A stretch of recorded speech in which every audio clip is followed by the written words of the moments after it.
Yeah guys, I am back to talk a little bit about rose ink. So the other day I did a haul of some of the things I bought at the Sephora sale, and I had bought the rose ink tinted serum, a whole bunch of other words in 40, and so I went to the store and got 50 because 40 was very, very light.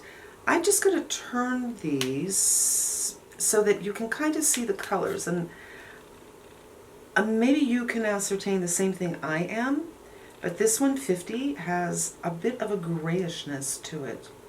So I did actually put it on before I did my facial massage. I just wanted to see what was going on.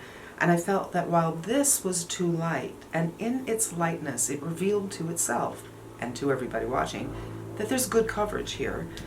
This was a better tone for me, but I managed to look gray at the same time. Weird. We're going to put this on, and I'm going to share just a couple of other observations.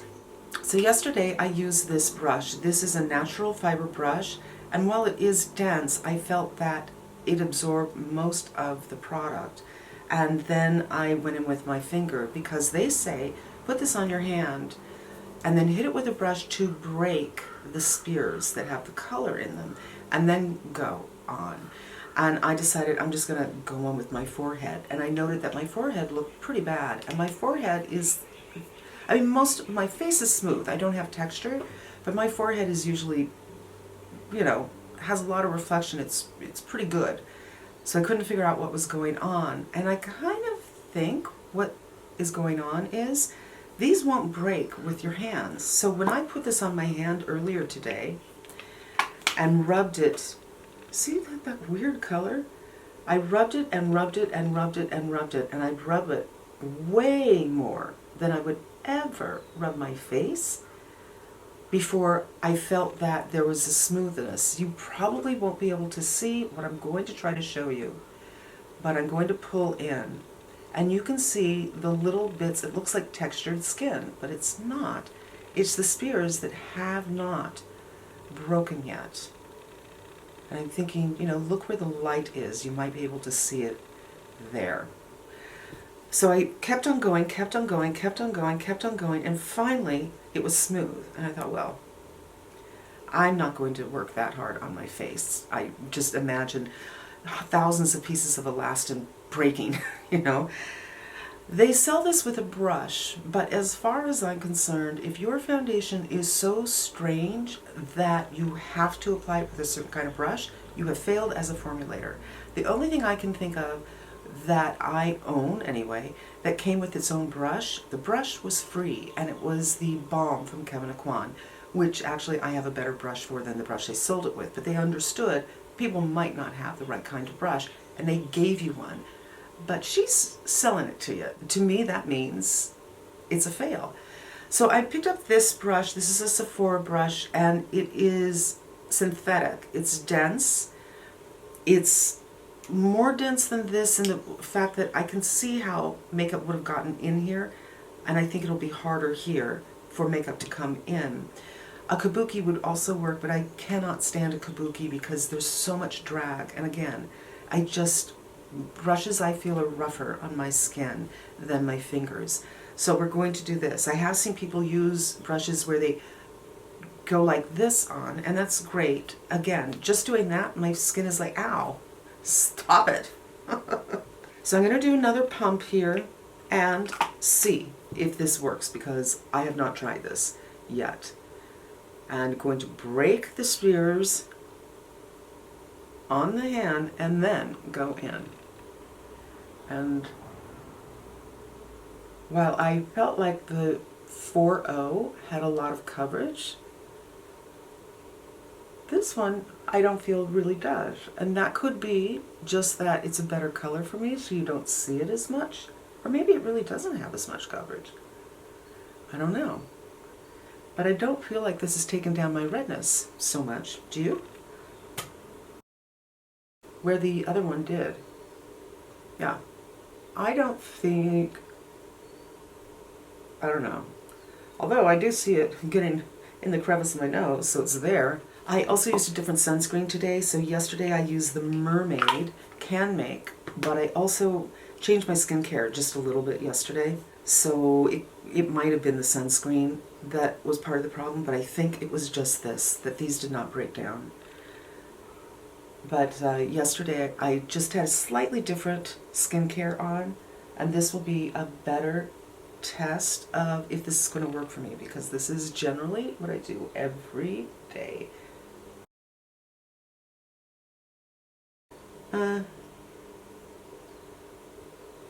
Yeah, I feel like my forehead is not looking so hot.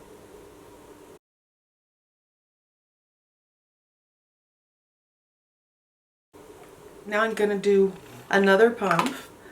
I have to say that this doesn't do what so many things that we use now does, which is when you put it on, not only are you getting a little coverage, but you're getting a little je ne sais quoi, where your skin looks so pretty. Like it does a little diffusion, a little something, and this does not do that. So if that's something that you are spoiled for, you're used to it, because I'm thinking, what's going on here? It just really looks like my skincare. It doesn't look like it's diffusing anything. I mean,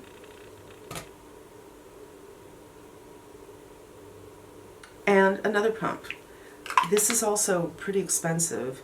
It's, I think, $48, $44. I find Rose Inc. I don't know. It's so interesting to me because I believe when she first came out with the line, it was something that John Lewis, I think it was called Biograph, Rosie for Biograph. And she was copying Charlotte Tilbury products. And she obviously was, you know, learning about this business, trying to figure out if she wanted to do her own thing. But John Lewis is more like Macy's. It's, you know, it's not Selfridges. So it was an approachable price. Yeah. I feel like I need to do some coverage. So this is the shade 5O, and I found when I put it on earlier that it had a little bit of a grayness to it, although right now I don't feel that I'm getting that. But I also feel like I just wasted 5 pumps, $48, and 10 minutes of my time accomplishing nothing. It just looks like my skincare. And I'm having a better skin day where I'm not as red. But using this brush probably made me red anyway. So yeah, I just wanted to get back to you. We're going to go ahead and powder. Something really interesting that I noted in the video, but I edited it out because that video was a little bit all over the place, was that I didn't have to powder. It didn't occur to me later. I'm like, wow, I don't have a high sheen, and I don't feel the need to powder this. But again, like I said, I think it was because I didn't do one of my toners yesterday, which is really hydrating. And there was something else that I did yesterday that I usually don't do. And I feel like that is why. It wasn't this product necessarily, it was my prep. So while we're here, I want this to dry down before I throw powder on it. Let's talk about the Dior concealer. I have seen some headlines, some thumbnails where like, this is awful, not for older skin. And I also saw a video recently where Risa Does Makeup was doing something that Spencer, Painted by Spencer, did on TikTok. And it was so funny to me because what she was saying was nothing new to me, but she had never heard of it, which is strange because she's a professional makeup artist, or she was.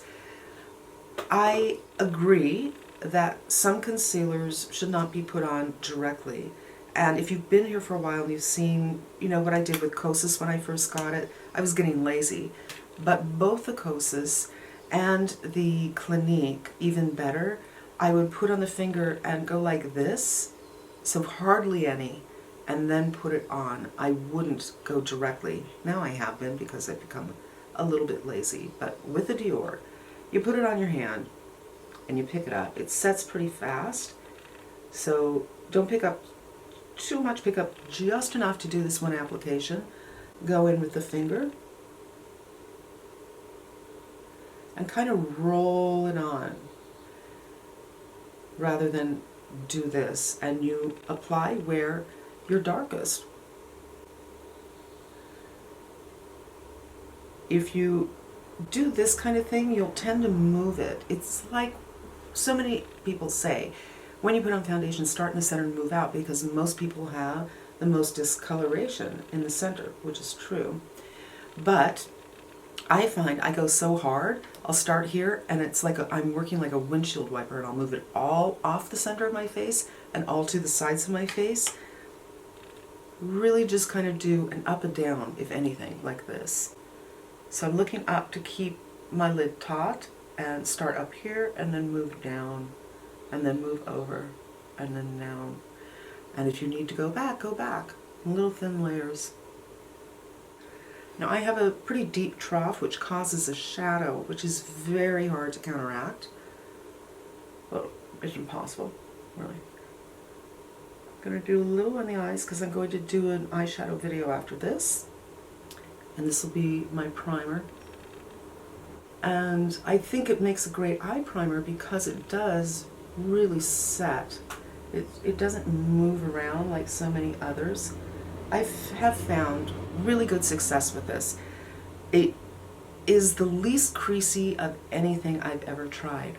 But, a little bit of a caveat here.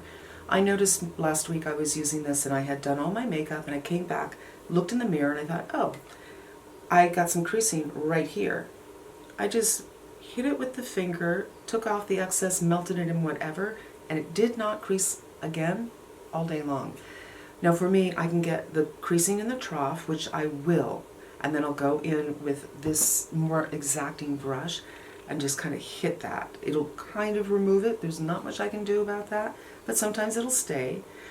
And now I forgot what I was saying.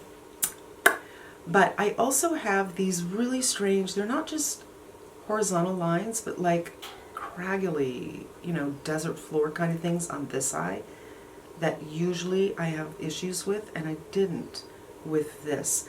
It's not perfection, it's not, you know, it removes all my wrinkles, but this is better behaving, I think, than the Lancome. And I think maybe I will do a comparison video at some time because I haven't used the Lancome since I got this Dior. So there, I wanted to do that while we were waiting for this to set up. I don't think it's going to set up, so normally I do it, my eyeshadow, and let this set up and then come in with powder, but I don't want to start my next video quite as shiny. So I'm going to pick up my By Terry, pick up the littlest bit, and see how these perform.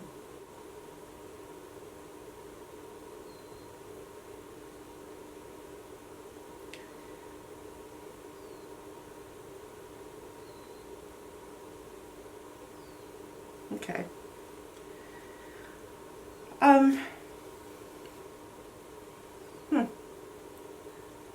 You know, I think I'm going to stand by what I said earlier in that it's giving you a little hint of color, but it's not really giving me that, oh, my skin looks amazing thing.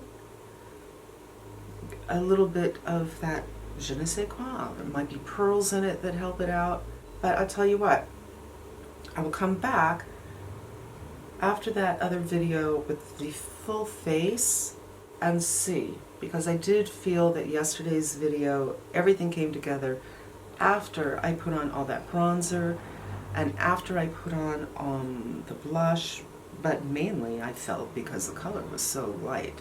This color is better, but I do feel like I usually don't have to powder the entire face. Alright, so there's my base, you guys, using two new products to me. I just missed this release. I'd never heard of it, but apparently a couple of months ago, and the Dior application matters, and I don't know, does it look like real skin? It probably does. Your finish, I think, will depend very much on your prep. I'll just kind of powder everything. But definitely is finessing in the application for this one. Alright, we'll be back after everything else is applied and see what it looks like, but this is what it is, just with the rose ink, the Dior, and some By Terry powder. And I'll just move you in a little bit.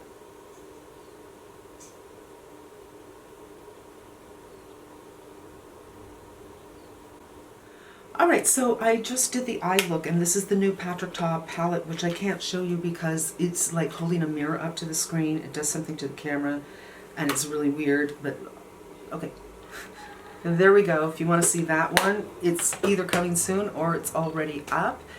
And what do I think? I think I didn't powder under my eyes, and I need to do that.